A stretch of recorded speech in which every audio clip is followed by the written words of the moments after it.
In this video, we will talk about what a Bernoulli trial is. So I want to motivate this with looking at a scenario which says that on average, Best Buy can fix 1 out of every 3 malfunctioning computers. What is the probability that exactly 2 out of the next 4 malfunctioning computers are fixable? Assume each computer is independent. So there are a lot of cases to consider here, because we could have a situation where the first 2 computers are fixable, and then the next 2 are not fixable. I'll try, or maybe it's fixable, not fixable, not fixable, and then it's fixable. So there's many orders in which we could see 2 fixable computers and 2 not fixable computers. So to tackle this, I'm going to look at first an easier problem.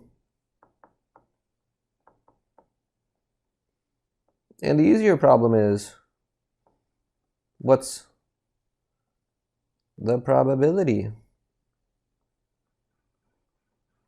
that the next malfunctioning computer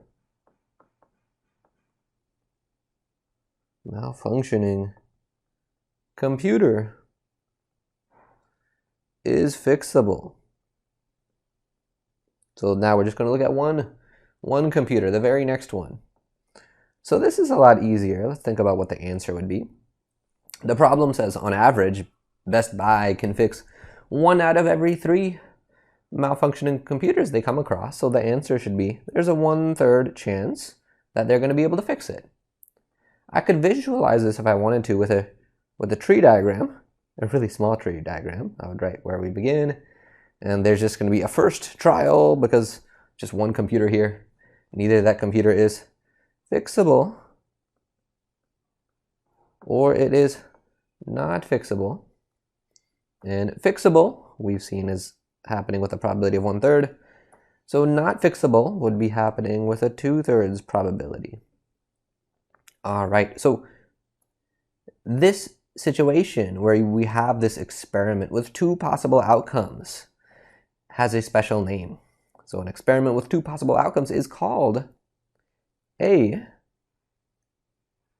Bernoulli trial. Okay, so that is a key definition.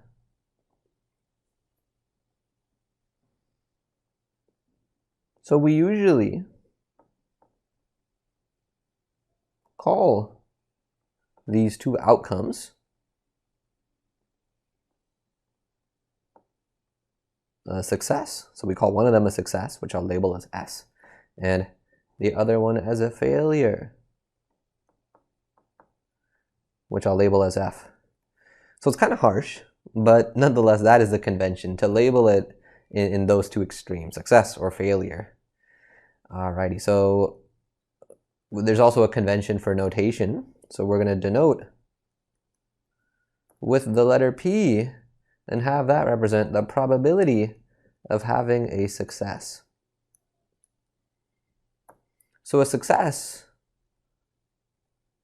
will be given depending on the context of the problem. It's whatever we want to find. So in the case of our example above, we were interested in finding probability that this computer is fixable. So the fixable situation would correlate to a success. Alrighty, and we have a notation for the probability of a failure, and we label that with the letter Q. Q is going to be the probability of having a failure. All right. So then, because these are the only 2 outcomes, success and failure, it means that when we add these 2 probabilities, P plus Q, it should equal 1. Or in other words, if I rearrange this and I isolate Q, Q is going to be equal to 1 minus P. Okay, so I'm going to highlight these equations. This is an important relation between probabilities of the outcomes when we have a Bernoulli trial. P plus Q should be equal to 1. So in our example, let's write down what these values were. In our example, we were considering a success when it's fixable. So P is 1/3, and Q is 1 minus P, so 1 minus 1/3, which we've already written down, it's 2/3. All right.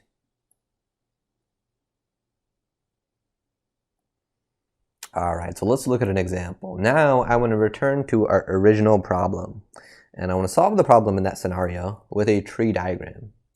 So remember what the situation was. They were going to look at the next 4 malfunctioning computers, and we wanted the probability that exactly 2 of those 4 are fixable. Okay, so let's handle this, as this example says, with a tree diagram. So I'm going to write down a section for where we're going to begin. I'm really leaving myself a lot of space here because we are considering 4 computers. So we're going to have a first, a second, a third, and a 4th trial. So we're really going to need some space here.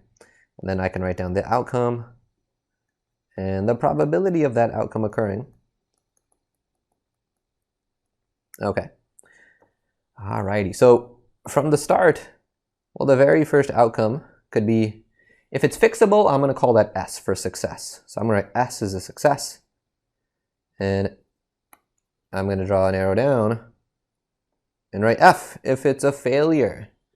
So I'm saying S is if this is a success, and this F is a failure. So F is not for fixable, F is for failure. In this case, actually, fixable is if there's a success. Okay, so now we can continue these branches. So from that S, going to the second, either I have a success or I have a failure. And if I have a success, again, I can branch it to another S or to an F.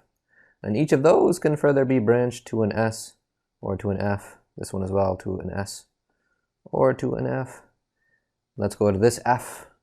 This can branch to an S or an F. Each of those can go to an S or an F, and this one an S and an F. Once we get into the rhythm of these, it goes a little bit more quickly. Alrighty, and from this F, the second branch could be to, let's draw a little higher, could be to an S or down to an F. Each of those can go to an S or to an F. This one as well, to an S or to an F.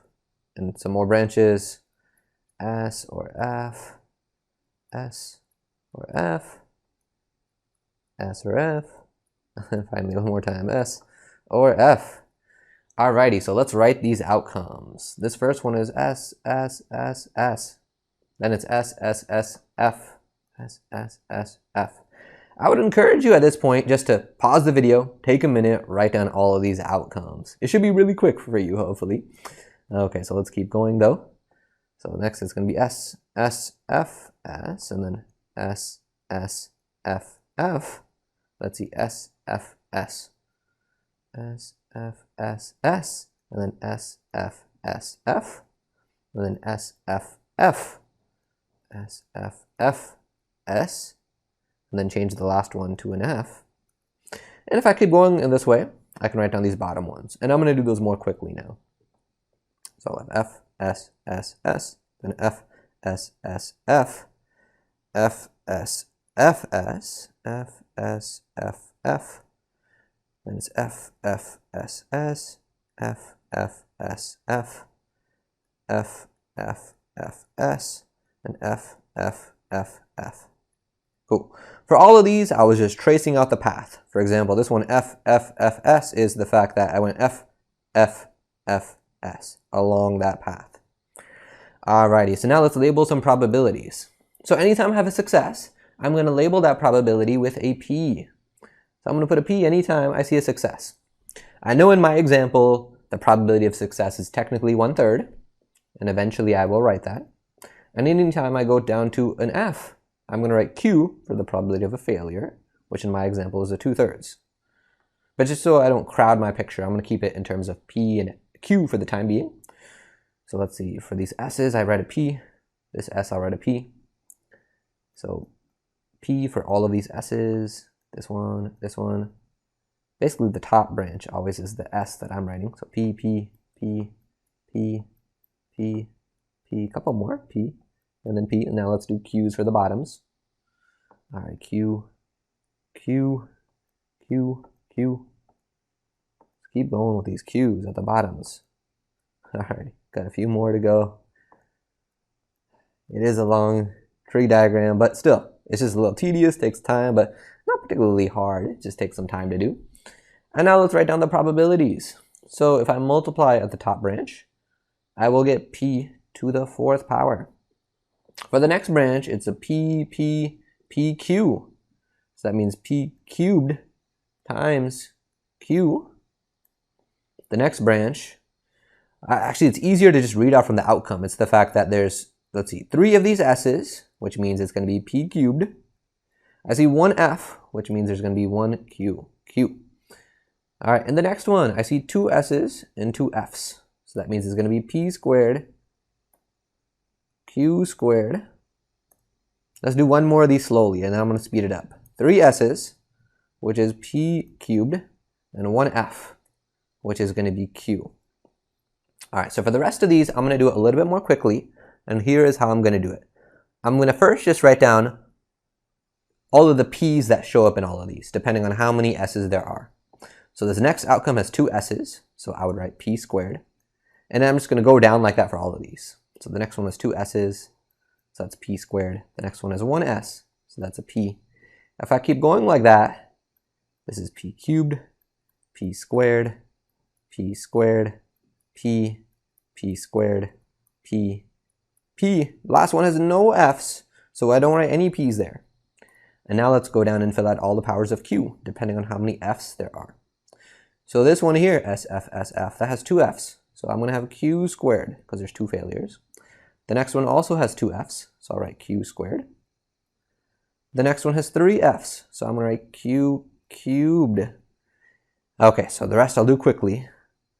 Q squared, Q squared, Q to the 3rd, Q squared, Q to the 3rd, another Q to the 3rd, and the last one is going to be Q to the 4th because there's 4 failures. Alrighty, so with that in mind now, I'm going to zoom out a little bit, and even though the problem was asking just for the probability of 2 successes, let's just do all the possibilities just to see what it looks like. So I'll do probability of that 0 of these things were fixable. So if 0 of them were fixable, that's actually the scenario where I have 4 failures, the very last thing. All failures, so probability is Q to the 4th, and if I plug in my number, Q was 2/3, so I get 2/3 to the 4th, which is 16/81. So if I do the probability that 1 of these things is fixable, that means 1 success. I'm going to highlight all of those values. So 1 success is when you have just 1 P, that happens here, here's 1 P, here's 1 P, and here's 1 P. I think those are all the situations. And if I add up all of those terms, they're all like terms. PQ to the 3rd, PQ to the 3rd, and in total there's 4 of them. So if I add them together, I'll get 4 PQ to the 3rd. And plugging in my values, we get 4. Let's see, P is 1/3. And then Q is 2/3, but this one's being raised to the 3rd power. And if I work out what that is, we get 32/81. So now let's do probability that 2 are fixable, and this is what our question wanted. So let's see, I'll highlight 1 fixable in yellow here. So now probability that 2 are fixable means I'm looking for 2 of these P's. So I see that here, that's the 2nd one, there's the 3rd one, there's the 4th one, 5th one, and 6th one, and that's it. So we have 6 of those terms. 6, P squared, Q squared, and if I plug in, we get 6. P is 1/3, so 1/3 squared, and then plug in for Q, 2/3, that's getting squared. And if we multiply this out, this gives us 24/81, and that's technically what our question wanted, so I'm going to box this. But just to show you what it looks like, I'm going to keep going with these. Let's do the probability that 3 of these things are fixable. So 2 of these are fixable. Let's highlight them in blue. Now let's pick another color for 3 are fixable. So this time I need 3 p's. And let's see, I see that here. It's 3 p's. Here's the second case. Here's a third case. And a fourth case. Awesome. So we have 4 of those terms. 4p cubed q. So this is going to be 4. Plug in for p, which is 1/3. That's now getting cubed. And then times q times 2/3.